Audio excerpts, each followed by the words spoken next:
Ganitong diskarte naman ang gawin natin. Simpleng ulam na masarap na, budget-friendly pa at napaka-nutritious. Sigurado, kapag natikman mo to, uulit-ulitin mong gawin itong ating recipe. Kaya kung handa na kayo, tara, umpisahan na natin. Pine-prepare ko muna yung mga ingredients. Hiniwa ko lang itong yellow onion into wedges. Gumagamit din ako dito ng hinog na kamatis. Mas marami, mas okay. Hiwain nyo lang into wedges din. Pagdating naman sa bawang, kinakrush ko lang yan. At china-chop ko lang. Huwag naman yung sobrang pino yung sakto lang. Ito naman yung luya. Binalatan ko lang yan. Hiniwa ko lang ng malilit at pinitpit ko lang. At gumagamit din tayo dito ng maraming sayote. Alam naman natin na itong sayote nutritious na, diba? At syempre, pasok na pasok pa sa bulsa pagdating sa presyo. Binalatan ko lang yan, trinim ko, tinanggal ko yung buto at hiniwa ko lang into serving pieces. Once na ready na yung sayote, tara, umpisahan na natin ang pagluluto. Nagpapainit lang ako ng mantika. At once na mainit na nga, una kong ginigisa dito yung sibuyas. Ang gamit ko yellow onion. Igisan nyo lang ng mga 30 seconds at ilagay nyo na kagad yung bawang. Ituloy nyo lang yung pagisa hanggang sa mag-start na mag-brown na yung bawang. Ilagay na natin dito yung luya.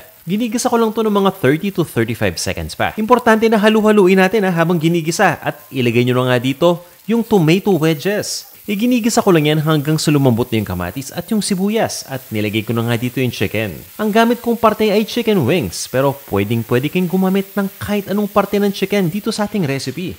Igisa nyo lang yan hanggang sa maging light brown na yung kulay ng outer part at naglalagay na ako ng tubig dito. Takpan lang natin yung lutuan para mas mabilis itong kumulo. At once sa kumulo na nga, tinatanggal ko lang muna yung mga impurities na lumulutang dito. Ini-scrape out ko lang yan.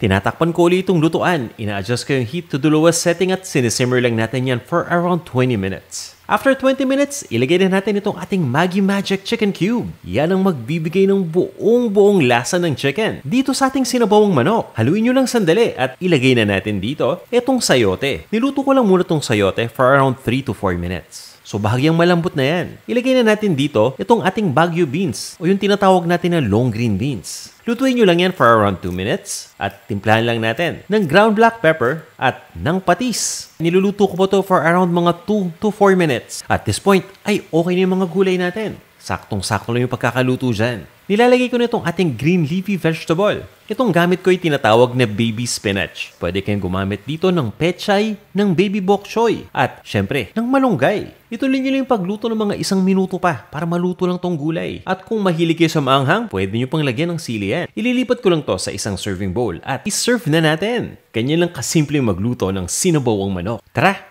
kain tayo!